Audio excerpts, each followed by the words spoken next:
What's up, guys? Welcome back to the Sports Degenerate Podcast. The NBA playoffs start on Saturday, and I am so hyped. The NBA playoffs are my favorite playoffs out of all the main sports. I love a good back and forth series.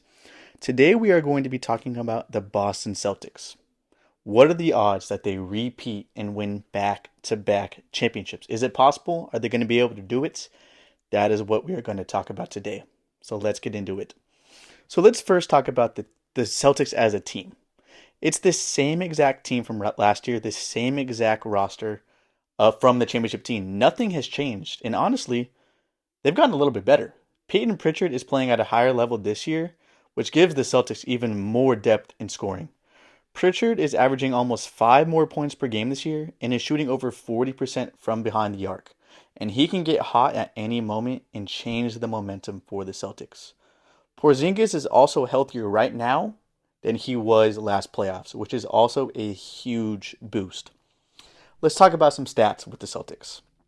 They rank 8th in points per game with over 116 per game. They lead the league in three-point percentage at over 53%.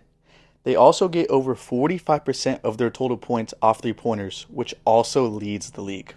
That's huge in the playoffs because streaky three-point shooting can not only win a game and put a game away if the Celtics are winning, but it also allows them to rally back if they are down. The Celtics also have proven offensive talent. Jaylen Brown, Jason Tatum have proven year in and year out that they can put up numbers in the playoffs. Derek White has shown the last couple years with the Celtics that he can get hot and put up 20 plus points in a game. And when Porzingis is healthy, we know what he can do. And I just mentioned Peyton Pritchard is scoring good this year, man. He can get hot at any moment. But let's talk about defense, because the Celtics also have defense. They rank 5th in defensive rating with a rating of over 110. They rank 5th in blocks per game with over 5. They rank 2nd in allowing points off of turnovers, only allowing 13.4. They rank 4th in second chance points allowed, only allowing 12. And they rank 5th in points allowed in the paint with only 46.3 per game. And it's not just the numbers. We've seen Drew Holiday lock up elite point guards his whole career. Derek White has been an elite defender in the playoffs his whole career. We've seen Jaylen Brown guard a player like Luka Doncic in a playoff series and keep him in check. We just saw it last year in the finals. So basically, if a team is going to beat the Celtics, they're going to have an elite defense and elite offense. There are some teams that are like that. We'll get into that later. But the Celtics aren't perfect, though. There are some concerns. The Celtics are notorious for losing focus and blowing leads in the playoffs. For basically all of Tatum's and Brown's career, it's been going on. That's eventually going to make a difference and cause them to lose. They have to get that in check. And offensively, the Celtics live and die by the three-pointer. And there is a possibility that they just can't find a rhythm for a whole series and they can lose games because streaky three-point shooting, you can be streaky hot, which the Celtics usually are, but you can also be streaky cold and can't find a rhythm. And if that happens to the Celtics, they're going to be in trouble. And lastly, I have concerns about the Celtics' size because all they really have is Porzingis and Horford. Those guys are solid, but they have no one to step in and give those guys a breather at all. Luke Cornett is their backup big, and that's not going to cut it against some of these teams in the Western Conference and like the Cavaliers that have good size. But enough about the Celtics. Let's talk about the teams in the playoffs and if they have a chance to beat Boston. So let's start with the number 7 seed Orlando Magic. That is who the Celtics are playing in the first round. And honestly, the Celtics win easily. I have them winning 4-0 with a sweep. The Magic maybe get lucky and win one game, but the Celtics are going to win. Magic fans were chanting that they want Boston after their playoff or their play-in win. They need to chill out. The Magic have absolutely no offense. All they have is Paulo and Franz Wagner. That's literally it. Not a single other player other than those two guys are scoring over 12 points per game. Not a single one. Even if Franz and Paulo drop 30 every game, which they won't, but let's say they do. The Celtics are still going to have too much offense. The Magic only rank 28th in points per game, only scoring 105, while the Celtics are scoring 116 per game, ranking 8th. The Magic are only shooting 41% from 3, Celtics 53%. The one thing the Magic do have is defense, though. I will give them that. They have a really good defense, and They rank higher in defense than the Celtics. They rank second in defensive rating with a rating of 109. The Celtics are not much worse, but they are worse. They rank fourth with a rating of 110. So I give the Magic credit then. So yes, I can see the Magic doing a good job defensively against the Celtics and holding the Celtics to less points than they usually score. But at the end of the day, the offensive depth that the Celtics has is going to be way too much for the Magic. The Celtics sweep them easy. So for the rest of the teams in the Eastern Conference, obviously the Celtics aren't going to play all of these teams because it depends on who wins and stuff. I'm just going to say if the Celtics do end up playing these teams, this is what I think will happen. So we'll move on to the number 6 seed Pistons. The Pistons had a great season, and I can see them being a contender in a few years, but I just don't think they are ready yet. They are a really inexperienced team, and they just don't have the roster to compete with the Celtics. Cade Cunningham is a dog, and he can give you 30 every night. But he's about the only one I trust on the Pistons, and even he has no playoff experience. So we don't know if he's going to perform the same in the playoffs, but for this scenario, let's just say he's still balling. Their second leading scorer is Jaden Ivey, who isn't healthy and hasn't played in months. Next is Malik Beasley, who is decent, but come on, we know what type of player Beasley is. He's a solid role player who can get hot from three, but he's not a difference maker. Next is Tobias Harris, who has tons of playoff experience. That helps them. But he's in his 13th year in the league, and he's never put up solid numbers consistently in the playoffs. He disappears at times in the playoffs, and he's old at this point. He's not going to make a difference against the Celtics. I like Jalen Duren a lot, actually. I really do like him. He's a pretty good defender. He's a great rebounder. But that's about it. He's not giving you much offensively. And then it leaves players like Tim Hardaway, Dennis Schroeder, solid vets who have tons of playoff experience, but those guys are not moving the needle at this point in their career. They might give you a game or two in the playoffs where they have a big game, but that's about it. The one thing I will say, the Pistons rank pretty high in points per game, scoring over 115 per game, which isn't far behind the Celtics. But the Pistons are shooting under 40% from three, which ranks 22nd, and that's not going to cut it against Boston. But the Pistons are also top 10 in defensive rating. I will give them credit for that, with a rating of 112. And the Celtics have a rating of 110. So the Celtics are better, but the Pistons are still top 10. I got to give them credit for that. The Celtics are just better in almost every stat, and they just have way more experience and just have a better all-around roster than the Pistons. If the Celtics played the Pistons, I have the Celtics winning in 5. I can see Cade Cunningham balling out and winning a game by himself, but the Celtics win this series easily. Next, let's move on to the number 5 seed Bucks. I will say one thing. Giannis always gives the Celtics problems in the playoffs every time he plays them, but I still got the Celtics winning this easily if these teams play. First concern, obviously, for the Bucks is Damian Lillard. There's optimistic reports that he's going to come back round 1 against the Pacers, but we don't even know if he's going to be 100%. But for this scenario, let's just say this scenario, Dame is back. Let's talk about the rest of the roster. Kuzma was a great pickup for the Bucks. I like that. He's a solid player. But match him up against Tatum and Brown, it's not even close. Bobby Portis is a solid sixth man, but as a full-time player, he's above average at best. Brook Lopez is playing solid still, even at his old age. But imagine him guarding Porzingis. Porzingis is going to eat him up, bro. He's going to eat him up. And their bench is full of guys like Taurean Prince, Gary Trent, Kevin Porter Jr. None of these guys are difference makers. They just don't have the offense to keep up with the Celtics. No one other than Giannis and Dame is averaging over 15 points per game. And defensively, who on their team is going to guard Tatum and Brown? There's no one. I will say Milwaukee ranks 12th in points per game with over 115 per game, which isn't far away from the Celtics at 116. And the Bucks are also top 12 in defensive rating with a rating of over 112. The Celtics are ranked 4th with a rating of 110. So the Celtics are better, but the Bucks are still top 12. They're not a terrible defense. The Bucks are league average in three-point percentage, shooting 42%. That's not going to cut it against the Celtics. The Celtics shooting is just going to be way too much. I will say, I got the Bucks winning 2 games at the most. I can see the Bucks winning a few games because Giannis is still Giannis. But I think the Celtics win in at most 6 games. But I can honestly see 5 games for the Celtics. The Bucks just don't have the depth or the offense to keep up with the Celtics, in my opinion. Next, the number 4 seed Pacers. Even though last year in the playoffs, the Celtics swept this team, this year, if these teams play, I can see the Pacers winning a game or two, but the Celtics still win pretty easily. The Pacers roster is pretty good. They have guys who can score and have playoff experience. They have 4 guys scoring over 15 points per game. Siakam has won a finals and has tons of playoff experience. Halliburton only has 15 playoff games under his belt, but he was solid last year in the playoffs, so I trust him to put up solid numbers. And I'm not a huge fan of Miles Turner, because he's very inconsistent, but he has over 30 playoff games under his belt. That counts for something. All in all, the Pacers roster is definitely playoff ready.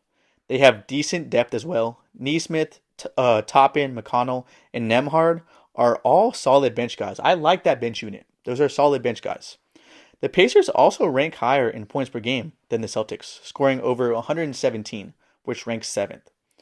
All of that gives the Pacers a chance to win a game or two against Boston, because I can see them outscoring Boston. They can win a game or two because that offense is really, really good. But here's why the Celtics will win the series. The Pacers are only shooting 40% from 3, which ranks 21st.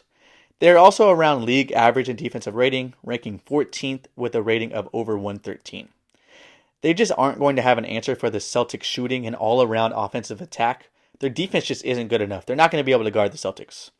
The only way the Pacers can beat Boston is if they outscore them, which, like I said, I can see it happening for a game or two. But the Celtics offense is just going to be too much. They're not going to be able to guard them. Celtics win pretty easily. Okay, now we're getting into some really good teams here. The number 3 seed New York Knicks. The Knicks' success all relies on Jalen Brunson, obviously, and as of me recording this, there's optimistic reports. He's coming into the first round of the playoffs with no injury designation. So he looks good to go, but obviously, we never know. He could get injured by the time the Celtics play. But in this scenario, let's just say the Knicks are full strength. The Knicks roster is very good, man. They have 4 guys scoring 17 or more, and their 5th leading scorer is Josh Hart with over 13 points per game, which is solid for the defense he plays. And all 5 of their starters have had multiple deep playoff runs in their career, which I love. They don't have much depth, which usually is a concern for me, but Thibodeau always has a short rotation and has the starters play basically the whole game, so I don't care about depth that much with the Knicks, as much as I usually do. And then New York is top 10 in points per game, scoring over 115, which isn't far away from the Celtics.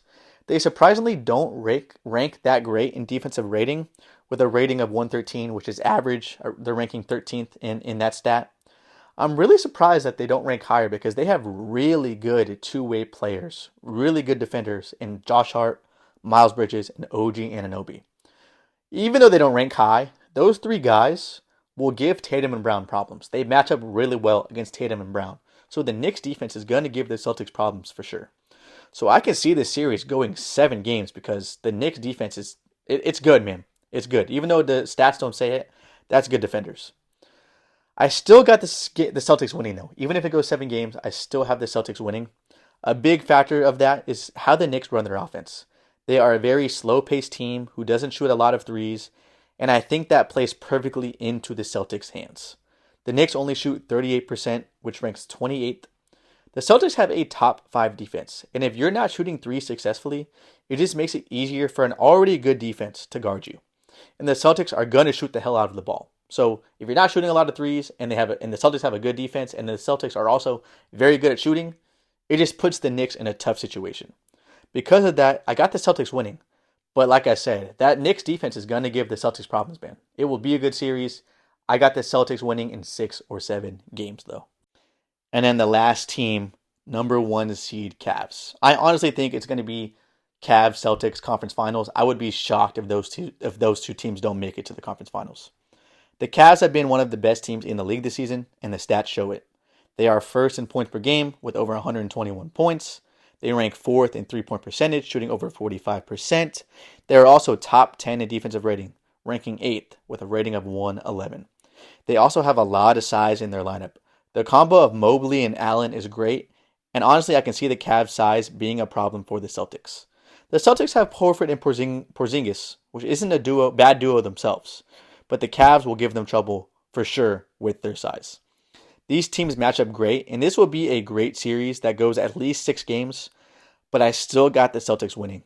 The reason I say that, I just don't trust the Cavs roster fully in a big playoff series. Donovan Mitchell and Max Strus are the only players on their roster that have played over 20 playoff games, and the only ones that have had deep playoff runs. Garland is inconsistent in the normal season, let alone the playoffs, so I definitely don't trust him fully in the playoffs. Mobley is a great player, but I don't fully trust him yet as much as I do the Celtics roster. We just haven't seen it yet. He's played under 20 playoff games. I just don't fully trust him. Jared Allen has never even played more than one playoff series at a time in his career. I just think the Celtics experience will give them the edge here. But like I said, these two teams match up great, and it will be a great series to watch. Would I be shocked if the Cavs win? No, I would not. But if I'm picking, I got the Celtics, man. Their experience is going to push them through, I think. They're going to make it to the finals again. So if my prediction comes true, the Boston Celtics make the finals again, we got to talk about the teams in the Western Conference and the teams I think that have a chance to beat them. I'm only going to bring up 4 teams, and these are the 4 teams in the Western Conference that I think are true contenders. The Lakers, the Clippers, the Thunder, and the Warriors. Let's start with the Lakers. The obvious thing the Lakers have is clutch and elite scorers in Luka and LeBron. And Austin Reeves as a number 3 option is really solid.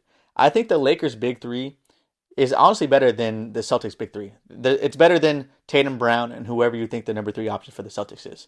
I think the Lakers might have the best big 3 in the league, to be honest. But that's all the Lakers have.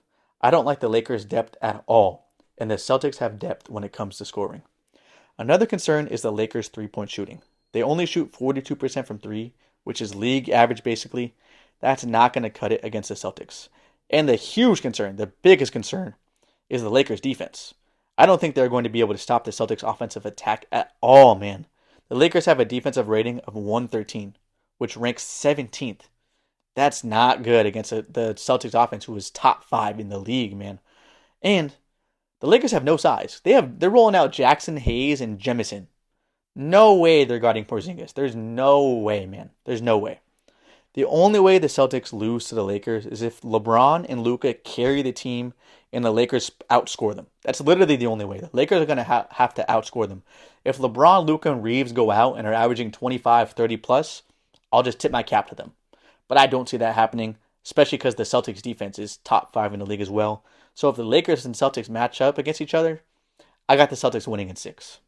Next, let's move on to the Warriors. Now we're getting into teams that match up really good against the Celtics because the Warriors have an elite defense but can also shoot the hell out of the ball. The Warriors rank 7th in defensive rating with a rating of 111, so pretty close to what the Celtics have defensively. And defensively, we know the type of players they have on their team. Jimmy Butler, Draymond Green, all-time great playoff defenders. And offensively, they shoot well, man. 47% from 3, really close to what the Celtics have. Another thing the Warriors have in their favor is that Steph Curry, Draymond Green, and Jimmy Butler have all played the Celtics in either the conference finals or the finals. And that's scary for the Celtics. Those 3 guys have a lot of experience against the Celtics team in a huge playoff scenario. The only concern I have for the Warriors, and the reason I would pick Boston if these teams played, is that the Warriors roster, other than that big 3, is very inexperienced. Podziemski has no playoff experience. Same with Kuminga. Even Buddy Hield, a veteran they signed, has only played 1 playoff series his whole career. So their roster is very top heavy and very inexperienced. The Celtics have literally almost everyone on the roster has played over 30 playoff games, and I think that makes a difference. This would be a really good series. Every game would come down to the wire. And honestly, if the Warriors won, I would not be shocked at all. I can honestly see the Warriors winning just because that big 3 and their experience against the Celtics is very scary. But if I had to pick, I'm going the Celtics just because of their depth. I think that pushes them by the Warriors. Let's move on to the Clippers, another great defensive team with a lot of vets on the roster. The Clippers rank 3rd in defensive rating with a rating of 109, which is higher than the Celtics. They have one of the best defenders of all time in Kawhi, and he's finally healthy. Chris Dunn is an elite defender as well. Their whole lineup is full of solid two-way players. They also have so much playoff experience on their roster. Harden, Kawhi, Derrick Jones, Patty Mills, Norman Powell have all played in an NBA Finals. Batum is a vet who has played in over 60 playoff games. Ben Simmons has had multiple playoff runs. Zubac has been in the playoffs multiple times and has over 30 games. This Clippers roster is built for the playoffs, and their defense and experience can give the Celtics trouble. The only thing the Clippers don't have is an elite offense, though. They only rank 20th in points per game, scoring 112 points. Not that good, man. The Celtics are top 5. They also only shoot 38% from 3, which ranks 25th. The Celtics are number 1 there. It's going to be hard for the Clippers offense to keep up with Boston's three-point shooting. But I could definitely see the Clippers beating the Celtics because the Clippers have just as much playoff experience, and they have players like Harden, Kawhi, and Norman Powell who can give you 30 any night. So it's not like the Clippers offense is like a joke. They have guys that can go out and score. And like I said, they have the experience. But if I had to pick, I would still pick the Celtics just because I think the Clippers offense will have a tough time keeping up. This would be a 7-game series for sure, though. 100%. But if I had to pick, I would give the Celtics a slight edge just because they're elite shooting. And that just leaves the OKC Thunder. This is the best team in the NBA right now, and I would pick the Thunder over the Celtics if it came down to it. They have the best combination of offense and defense this year. They rank 4th in points per game, scoring over 120 points, and they also rank 1st in defensive rating with a rating of 106. Their roster is full of great defenders too. SGA is an elite two-way player. Chet is a great shot blocker. Hartenstein is a solid defender. Dort is known for his great defense. Same with Caruso, known for his great defense. They also match up great with the Celtics with their size as well. The lineup with Chet and Hartenstein is lethal and will definitely give the Celtics trouble. I do have 2 concerns with the Thunder though. One is their three-point shooting. They only rank 16th, shooting 41%. The Celtics have a huge edge there. The other concern is lack of experience. There isn't a single player on their roster other than Caruso that has played 30 playoff games. So I just don't fully trust their roster. SGA is elite. Jalen Williams is a great number 2 option. But we haven't seen them do it when it's a high pressure situation against a great two-way team in the Celtics. Because of those concerns, I definitely give the Celtics a chance, and I think this would be a 7-game series. But if I had to pick right now, I'm taking the Thunder as this year's NBA championship. This is how I feel about the Thunder. I do have concerns with the lack of experience with the Thunder, but if they're able to make the finals, that means they've beaten teams like the Warriors and the Clippers, and I think the Warriors and the Clippers are the type of team that can beat the Thunder because of their experience. But if the Thunder are able to beat those type of teams and make the finals, that means the Thunder have hit their peak, they have hit their ceiling, and they are easily the best team in the league, better than the Celtics, and I would pick the Thunder to win the NBA Finals for sure. In conclusion, I think the Celtics have a great chance to repeat. Just think about it. The Western Conference is stacked. There's no guarantee on who's going to make the conference finals. In the East, it's most likely going to be the Cavs and the Celtics. Because of that, because it's an easy path, they already have a good chance. And it's going to take a certain type of team to beat them. It's going to have to be a team who's elite on both sides of the ball, which only leaves about 4 teams in my opinion. The Cavs, the Warriors, the Clippers, and the Thunder. If you want to throw the Knicks in there, I wouldn't be mad. I just don't think the Knicks have the offense, but go ahead. Throw it in there if you want. But I'm calling it right now. The Celtics will make the finals again. They will be the Eastern Conference champion again. I'm calling it right now. I'm not even worried about the East for the Celtics. That just leaves the West. Whoever comes out of the West. Time will tell, though. This year's playoffs is going to be a movie. Thanks for watching. Thanks for listening. I love all of you.